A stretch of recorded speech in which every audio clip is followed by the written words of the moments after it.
Leila again. So today I'm here to talk to you about how to be a leader in your work and in your life. Now, many people, when they hear the word leader, they think, someone who is in some sort of position of leadership, like they have a title, director, CEO, whatever.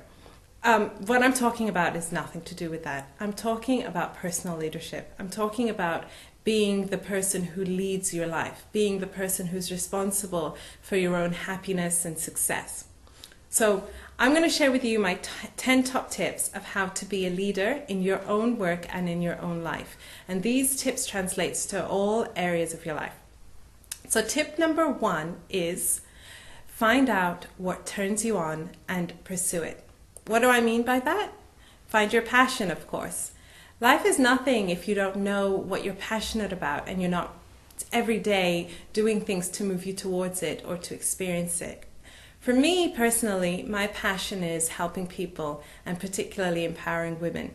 I love anything to do with personal development, growth, becoming a better person. That's what turns me on. It's not everyone's cup of tea.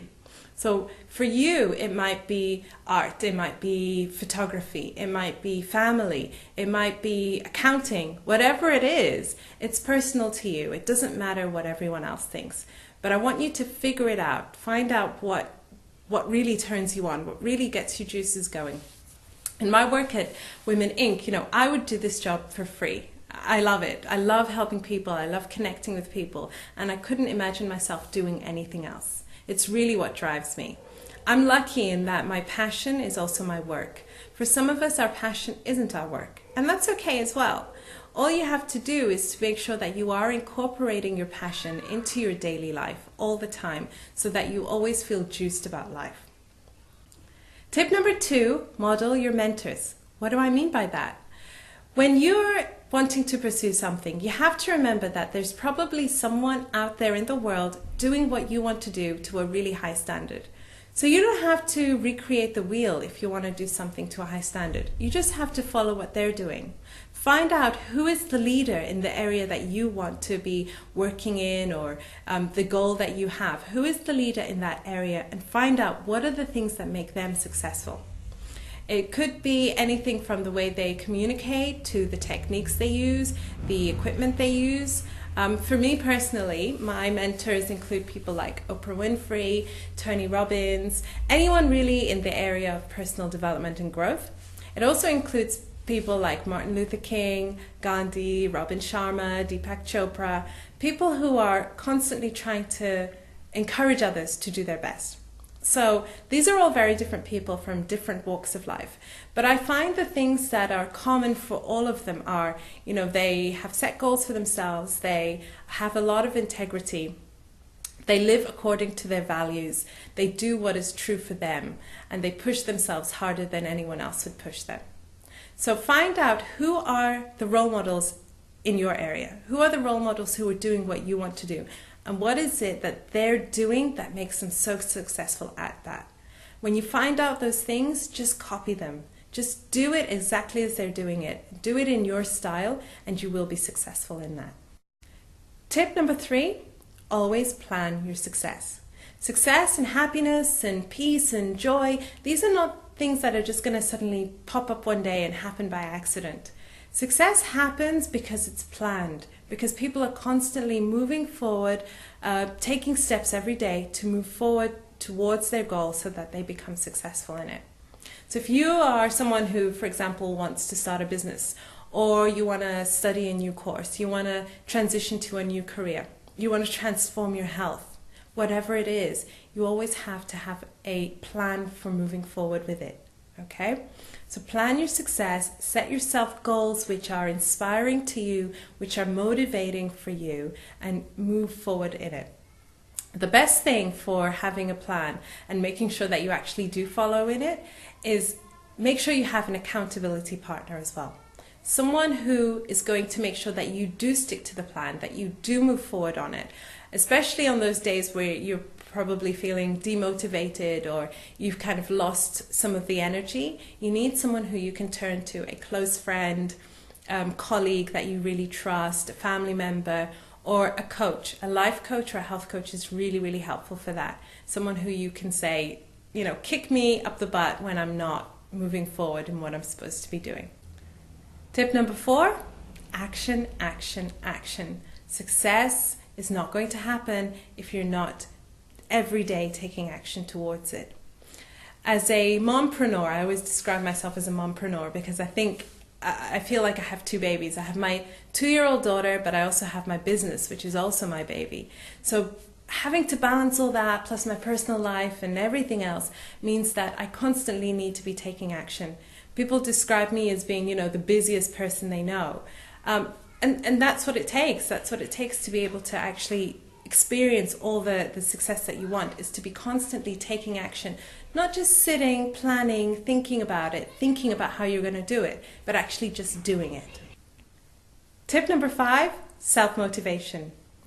As a person who wants to be a leader in your work and in your life, you've got to be able to motivate yourself in times when you're feeling demotivated. You're not always going to have that energy to constantly be moving forward. There's going to be times when you feel low, when you feel sick, when you feel, I wish I could just blow this off today. And that's okay, but you don't want to get stuck there. You want to be able to keep moving yourself forward, okay? Whether in your work life, whether in your personal life, you've always got to find ways to self-motivate. A lot of people say, well, I want to do all these great things, I have all these ideas, but I just procrastinate a lot. And I think for a lot of people, they hide behind this word procrastination.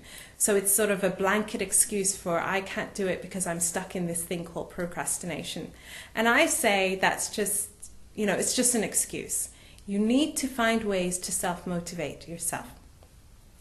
Everyone has their own different ways for self-motivation. For me personally, when I feel stuck or when I feel I'm not moving forward in something, exercise is what helps me a lot. I find that running or yoga just helps me to kind of get outside of my head where I'm thinking about things too much, and get outside of feeling bored of what I'm doing and just do something different. Just get outside the house and get some fresh air and run for a bit or go to a yoga class, and I usually feel much better afterwards.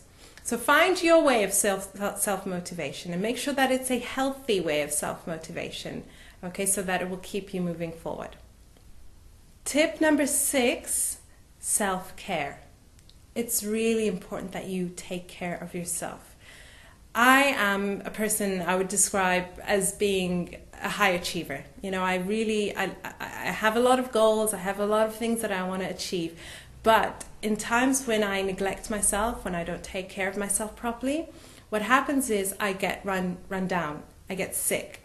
I start feeling like, why am I doing this? I'm not feeling juiced about it anymore. And so self-care is really, really important. What does self-care actually mean? It just means that you are taking time on a regular basis to actually take care of things like your health, your emotions, your relationships, exercise, as I mentioned in the last point. These things are what make us feel whole. So if I'm constantly just focused on, business, work, then that means I'm neglecting other things like making sure I'm eating healthy meals, making sure I'm exercising, making sure that I'm spending enough time with the people that I love. So when I, get into that place of imbalance, of course, the whole thing is going to come toppling down. So you have to make sure that you're constantly making time every day, if you can, for self-care. It doesn't mean that you have to take out huge chunks of time out of the things you're doing. It just means that every now and then you schedule in something that is taking care of yourself. Tip number 7, nurture meaningful relationships. We are social people. We constantly need to be interacting with other people. And whether in work and whether in life, we always have to make sure that we have meaningful two-way relationships with people around us. It benefits us not only on a personal sort of heart level, but it also can benefit us in our work life when we're trying to be successful in that area too. So make sure that you are nurturing meaningful relationships, not just going to network events and getting business cards and thinking that, I now have a contact in that area. You want to make sure that you're always following up with people, you're always connecting with people on a human level, that people get to see the real you, and that people learn to trust you. Okay, so make sure it's a two-way relationship. And when we feel nurtured in our relationships, it can give us the juice to be able to actually follow through with our goals in other areas too. Tip number 8, live on the edge. Successful people don't live in their comfort zone. They live right on the edge, taking risks every day, doing things that scare them because they know that's how they're going to grow. Living inside of your comfort zone might be comfortable, and it might be, habits that you're used to and things that you're used to. And you can live a good life there, okay? But if you want to live an extraordinary life, if you want to, succeed and achieve goals that you only have in your dreams, then you really have to take risks and live outside of your comfort zone. Tip number 9, learn how to master your emotions. Your emotions drive you. They make you do crazy things. They make you do sane things. They make you do insane things. If you don't have mastery over your emotions, then you are someone who is constantly being sort of tossed back and forth as if you're, like in a little boat in the ocean at sea. If one day you're feeling sad, that's it, your whole day is off. If one day you're feeling angry, that's it, your whole day is off. You've got to learn how to master your emotions and not let your emotions master you. So we'll actually be running a course next year on mastering emotions and learning about emotional intelligence. But something that I want to sort of stick in your mind is to actually remember that your emotions are not sort of these things that just bubble up out of nowhere. They come from your thoughts. So if you can monitor your thoughts and you can watch what are my thoughts doing today, you can then track how they're actually triggering your emotions and control them from that way instead. And tip number 10, always give back. When we're trying to be successful, it's all about me, me, me. How can I do this? How can I do that? And sometimes we can forget about actually giving back. When we talk about giving back, I'm not just talking about, giving to charity. I'm talking about being a role model for others, mentoring others, showing others how to do what you're doing, sharing with others the things that can help to make them successful as well. It's much easier to be successful if we're working collaboratively with people than if we feel that everyone around us is our competition. So always give back, always have an open hand and be generous with your money, with your tips, with showing people the way. So that will always come back to you. So those are my 10 tips for how to be a leader in your work and in your personal life. I hope they've been helpful for you. In the meantime, make sure to check out our website, www.womenincaqatar.com. You can subscribe for our newsletter there. And if you're interested in any of our life coaching or health coaching services or our workshops or courses, please just contact us anytime. We'll get back to you straight away. Thanks and take care.